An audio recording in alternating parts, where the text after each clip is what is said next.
Hi everyone, Janie here. Welcome back to my garden and welcome to day 10 of my 30-day garden transformation. I am committing to getting out into my garden for 30 days in the month of July. I'm putting on my gardening boots every day. I'm completing my daily gardening routine, and I am focusing on one garden task to improve my garden and make it better than the day it was before. So let's get started with my daily routine. And of course, I'm starting off with watering my plant stash. Now, Sadie has been helping me out this month. She's been working in the garden to try and make some money, but she ended up taking today off, which I thought was totally fine. So I ended up watering by myself, and then I moved on to weeding. This is a garden bed that I just planted earlier this year, and I absolutely love it. It was one of those garden beds that I didn't put a lot of thought into. I just had plants, and I just kind of tucked them in. Some of them worked, some of them haven't worked as well, but overall, I really, really like the look of this garden bed. And I actually haven't really touched it since I installed it. So it needed some weeding, it needed some deadheading, it needed some cutting back, and of course, some mulching. So I weeded this area for my daily garden routine. And then the next thing on my routine list is deadheading. And I focused on deadheading these marshmallow Shasta daisies that I have here. I think I have, I want to say like 5 of them in this area, and they have taken quite a while to get established. They were looking really scrawny and really small for a very long time. These were here before this year. These have been here for a couple years now, and they finally started filling in. And I had a really beautiful flush, as you can see, and then all of them kind of passed their point of prime, and so I deadheaded them, and hopefully I will get a second flush this season. So actually, one of you gave me this advice about the marshmallow Shasta daisies. I was talking about how I was kind of iffy about them, and you told me to wait on them, give them some time, and you were totally right. I really, really do like them. They're a very interesting Shasta daisy. Marshmallow is the perfect name for them because they look like little marshmallows, very cute. So you can see I cut them back and they look so much better. Then moving on to fertilizing, I did choose to fertilize this area since I was working in this area as well. There are some annuals tucked in here and there in this garden bed, but I ended up just fertilizing the whole thing. Not intensely, just a light fertilizer with the Proven Winners water-soluble fertilizer. It just works really well. I got everything fertilized, and I think everything needed a little bit of fertilizer because when they did construction in my back garden, this is where the construction workers cleaned up all the concrete stuff. So there's a bunch of concrete stuff, and I'm pretty sure that makes the soil, I can never remember if it's acidic or alkaline. I think it's alkaline. So it felt like all of the plants here needed a little bit of fertilizer. So I just gave it a quick coverage with the fertilizer. Finally, the last thing I had to do with my daily garden routine is I had to plant one plant. And I thought about planting something in this garden bed area that I was working in, but I couldn't really figure out what I wanted to plant here. That garden bed I had tucked in really, really closely. So I decided to move a little bit further down my long border over to my Flavorette apricot honey roses. Now here's the problem. I didn't do a very good job filming. I did not think I was filming right now when I was deadheading my summerific hibiscus, and I missed a whole clip of placing the ajuga that I planted in this area and digging at the holes. So sometimes that happens. Sometimes I think it's filming and my camera's filming and it's not, and then when it's supposed to be off, it's filming, and I get some pretty funny footage. So here's more of that footage of where I didn't think it was filming, but you'll see in the next clip how I placed the ajuga kind of right in front of that podocarpus, right to the right of the lantana right there. And that little plant in the back, that is a Japanese anemone that I actually planted for one of my blooming garden videos. And I have to say, I don't think my garden does well with Japanese anemones. I planted I think 3 of them, and I've lost all but that one right there. And I have to say, I don't think I've ever seen it bloom. So that's probably not a great plant, but I'm still going to leave it there. You can see where I placed the mahogany glow ajuga. These are more plants that I got from Bloom's Wholesale. while. I've told you guys I've been planting the plants. They loaded me up when I went and did a tour. I did a nursery tour of their nursery, and they filled my car with these beautiful plants. So I've been getting them in the ground. So anyway, long story short, for my planting today, I planted this mahogany glow ajuga. It's like ajuga. I have mahogany ajuga over in my orchard garden, and it's really beautiful and has this dark foliage. But this one is called mahogany glow, and it's almost like a variegated ajuga, which is really interesting.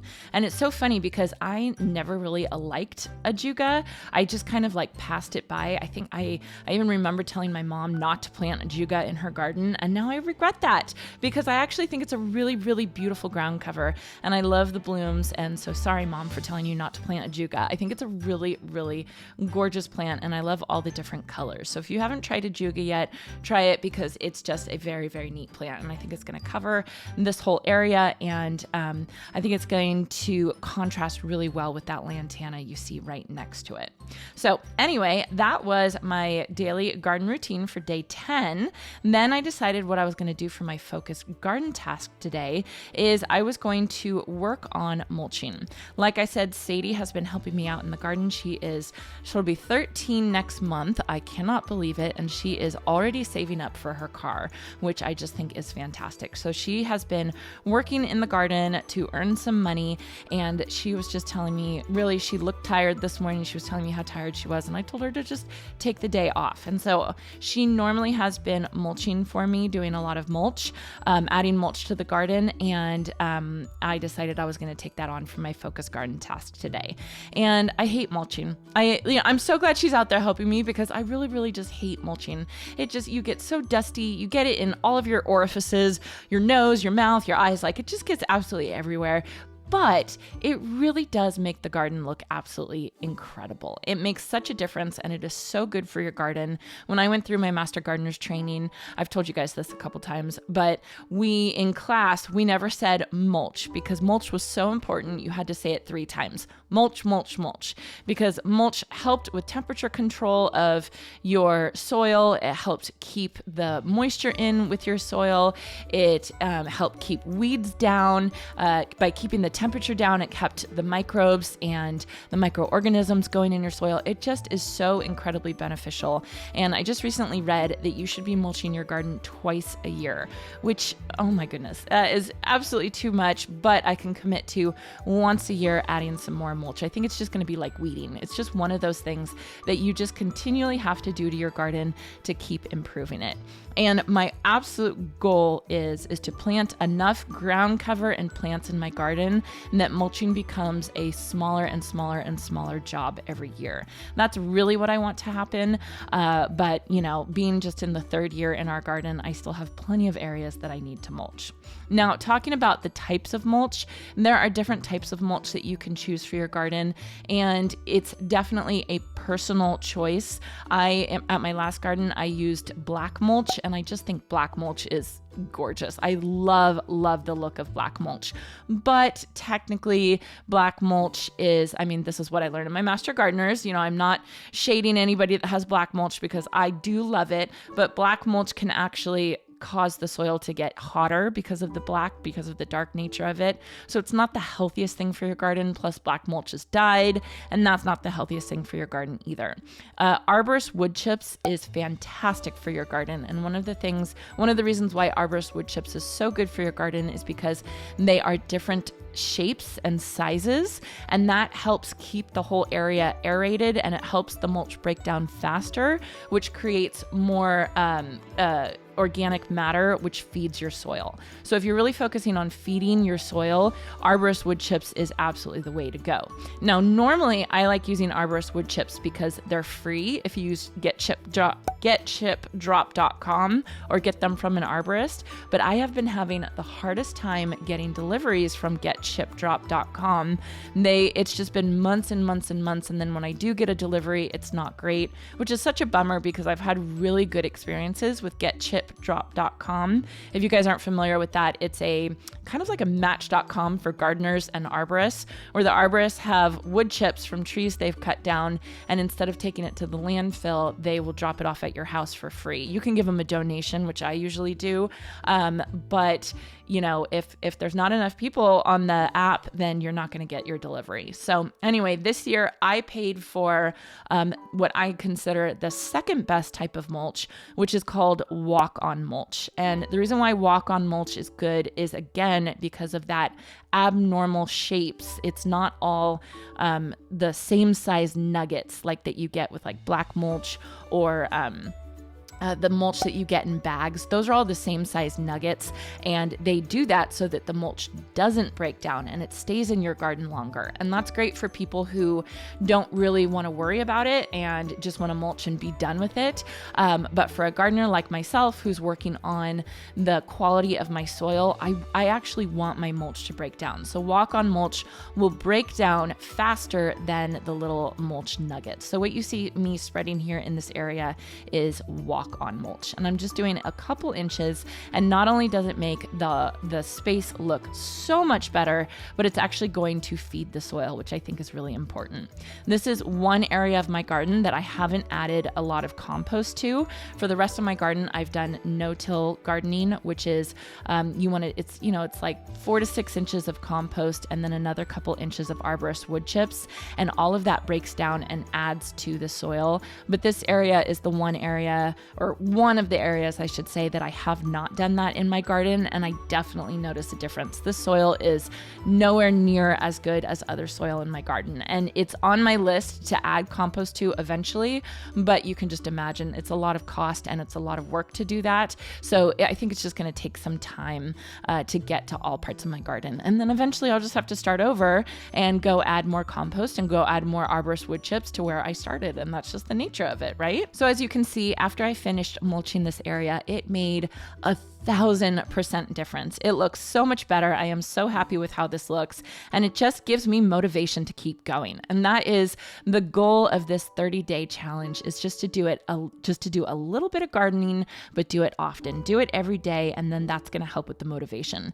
I mean, if you even think my daily garden routine, it's to pull one weed, and I probably pulled 30 weeds today. It's to deadhead one plant, and I deadheaded 5 plants today. It's to plant one plant, and I planted 6 plants today.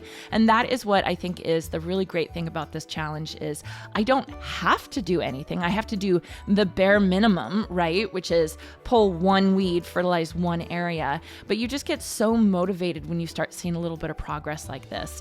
That little and often that Sarah Raven recommended to all of us, or told all of us, it really just makes such an incredible difference in your garden. All right, so that is it for the gardening part of my day 10 of my 30-day gardening challenge. I cannot believe we're a third of the way through already.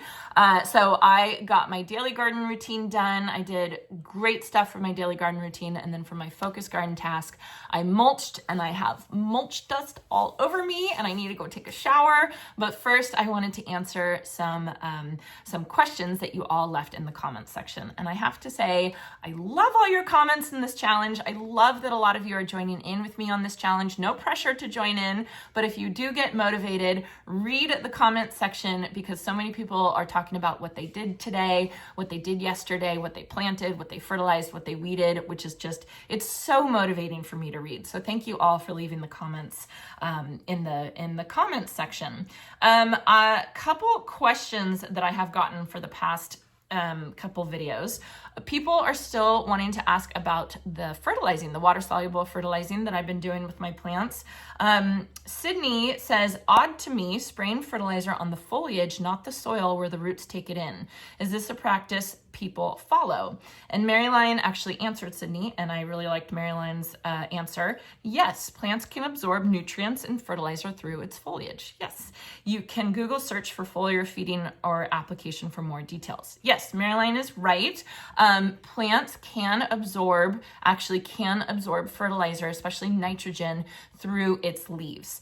And it also takes it in through its roots as well. And if you have a water-soluble fertilizer, most of the time, if it has enough nitrogen in it, you can use it as a foliar fertilizer. And I personally like using, for instance, Proven Winners water-soluble fertilizer in part as a foliar fertilizer, because you have to think that it's a synthetic fertilizer. It's not an organic fertilizer. So it's not feeding the soil at all. It's doing nothing for the soil. It's only going straight to the plant. The plant is sucking in those nutrients, and it's helping that plant specifically. So if, I spray it onto the foliage, some of it is going to get taken up by the leaves, and then the rest of it is going to drip through like rain, go to the base, and get sucked in through the plant's roots. I also like overhead spraying my plants, especially during the summertime, because I live in a hot and dry climate here in Northern California, and I think it's good for my plants to get some overhead watering. So that just gives me a chance to overhead water my plants as well. So to me, it's kind of a no-brainer to do a little bit of foliar fertilizing, and then you'll see I'll go down and I'll water the base of the plants with my water-soluble fertilizer. Now, I was talking to my friend Linda, Master Rosarian. I talk about her all the time because I love her and I think she's a genius. She actually told me that I was talking about how she overhead waters her roses during the summer because we're so hot and dry here that it actually helps protect her roses. And she actually uses organic, I think she uses sea kelp and fish emulsion, and she overhead waters and does foliar fertilizing with her roses. And she lives very close by me. And like I said, she even agrees it's good to get some overhead watering for our plants. Now, if you live in a more humid climate and you have a lot of humidity during the summer, you might not want to do what we do here. And I try and be very kind of generic when I'm talking about things in the garden, but there's just some things that, I'm going to do foliar fertilizing, and I just have to say it a couple times and make sure that everybody hears, ask your local master gardeners or ask your local garden center if you should be doing that or if you should hold back because maybe you have black spot or powdery mildew really bad because of the humidity you have in your garden. So, kind of think about it. Think about your garden. Think about your climate. Will foliar fertilizing be good for you? Will root zone only fertilizing be good for you? Will a little combination of both be good for your garden? Just kind of think about it and be really intuitive about it. But foliar fertilizer definitely is a thing, and leaves definitely can take in nutrients. Rosie asked the same question. When I fertilize my flowers, I always just do it at the roots. I notice you spray the whole plant. And yeah, Tina Parks responded, she's using the hose and sprayer since it's much easier and faster to fertilize a large area at that time. Plants absorb fertilizer through their foliage too, and the roots will get some also with dripping that happens. Thank you, Tina. Yes, I completely agree with you.